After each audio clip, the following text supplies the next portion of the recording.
All truth passes through three stages. First, it is ridiculed. Second, it is violently opposed. Third, it is accepted as being self-evident. To live alone is the fate of all great souls. The doctor sees all the weakness of mankind, the lawyer all the wickedness, the theologian all the stupidity. Just remember, once you're over the hill, you begin to pick up speed. A man can do what he wants, but not want what he wants. Men are by nature merely indifferent to one another, but women are by nature enemies. I've never known any trouble that an hour's reading didn't assuage. Every man takes the limits of his own field of vision for the limits of the world.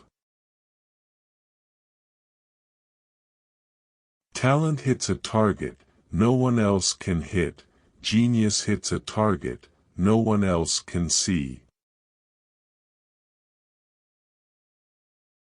A man can be himself only so long as he is alone, and if he does not love solitude, he will not love freedom, for it is only when he is alone that he is really free. Each day is a little life, every waking and rising a little birth, every fresh morning a little youth, every going to rest and sleep a little death. Money is human happiness, in the abstract. He, then, who is no longer capable of enjoying human happiness in the concrete devotes himself utterly to money. The greatest of follies is to sacrifice health for any other kind of happiness. Satisfaction consists in freedom from pain, which is the positive element of life. Compassion is the basis of morality. After your death, you will be what you were before your birth. The more unintelligent a man is, the less mysterious existence seems to him. Religion is the masterpiece of the art of animal training, for it trains people as to how they shall think. Wealth is like seawater, the more we drink, the thirstier we become, and the same is true of fame. With people of limited ability, modesty is merely honesty. But with those who possess great talent, it is hypocrisy. The first 40 years of life give us the text, the next 30 supply the commentary on it. The person who writes for fools is always sure of a large audience. Great men are like eagles, and build their nest on some lofty solitude.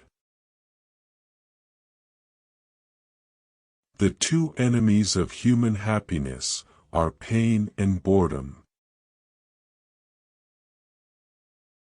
There is no doubt that life is given us, not to be enjoyed, but to be overcome, to be got over. Every parting gives a foretaste of death, every reunion a hint of the resurrection. Politeness is to human nature what warmth is to wax. The wise have always said the same things, and fools, who are the majority, have always done just the opposite. Change alone is eternal, perpetual, immortal. Almost all of our sorrows spring out of our relations with other people. Willpower is to the mind like a strong blind man, who carries on his shoulders a lame man, who can see. Honor has not to be won, it must only not be lost. Reading is equivalent to thinking with someone else's head instead of with one's own. We forfeit 3/4 of ourselves in order to be like other people. The difficulty is to try and teach the multitude that something can be true and untrue at the same time. It is a clear gain to sacrifice pleasure in order to avoid pain. Friends and acquaintances are the surest passport to fortune. It is in the treatment of trifles that a person shows what they are. Treat a work of art like a prince. Let it speak to you first. Every possession and every happiness is but lent by chance, for an uncertain time, and may therefore be demanded back the next hour.